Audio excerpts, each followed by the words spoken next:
প্রিয় ভিউয়ার্স, আসসালামু আলাইকুম।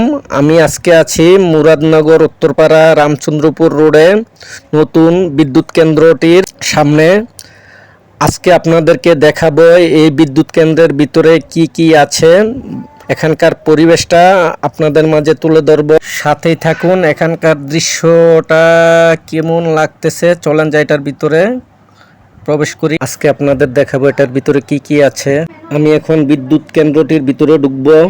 এই মুরাদনগর গ্রিড উপকেন্দ্র বা বিদ্যুৎ উপকেন্দ্র নবনির্মিত আধুনিক বিদ্যুৎ উপকেন্দ্রটি চালু হওয়ার মাধ্যমে আমাদের এলাকার বিদ্যুৎ ব্যবস্থায় এক বড় পরিবর্তন এসেছে। দীর্ঘদিন ধরে লো ভোল্টেজ এবং ঘন ঘন লোডশেডিংয়ের যে সমস্যা ছিল, এই নতুন উপকেন্দ্রটি চালু হওয়ার পর তা অনেকটাই কমে আসবে এবং গ্রাহকরা নিরবিচ্ছিন্ন বিদ্যুৎ পাবেন বলে আশা করা যাচ্ছে। এখানকার ভিতরের পরিবেশটা খুবই সুন্দর লাগতেছে, আপনারা দেখতে পাচ্ছেন।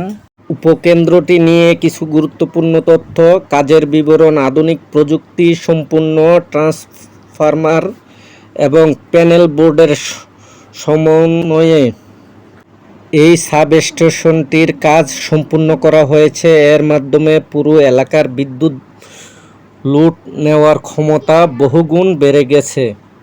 প্রধান সুবিধা: ভোল্টেজ আপডাউন সমস্যার স্থায়ী সমাধান হবে এবং নতুন বাণিজ্যিক ও আবাসিক সংযোগ দেওয়া সহজ হবে। ডিজিটাল বাংলাদেশের অগ্রযাত্রায় এই বিদ্যুৎ উপকেন্দ্রটি মুরাদনগর ও রামচন্দ্রপুর রোডের অর্থনৈতিক ও সামাজিক উন্নয়ন গুরুত্বপূর্ণ ভূমিকা রাখবে। এলাকার বিদ্যুৎ ব্যবস্থার এই যুগান্তকারী উন্নয়নের সংশ্লিষ্ট সকলকে জানাই আন্তরিক ধন্যবাদ ও কৃতজ্ঞতা। অনেক দিনের প্রচেষ্টার পর এই প্রজেক্টটির কাজ সফলভাবে শেষ হয়ে এটি এখন আলো ছড়াচ্ছে। এই আধুনিকায়নের পেছনে যারা অক্লান্ত পরিশ্রম করেছেন তাদের সবাইকে ধন্যবাদ জানাই। সবাই ভালো থাকবেন, সুস্থ থাকবেন। ভিডিওটি ভালো লাগলে লাইক, কমেন্ট, শেয়ার করবেন। আল্লাহ হাফেজ।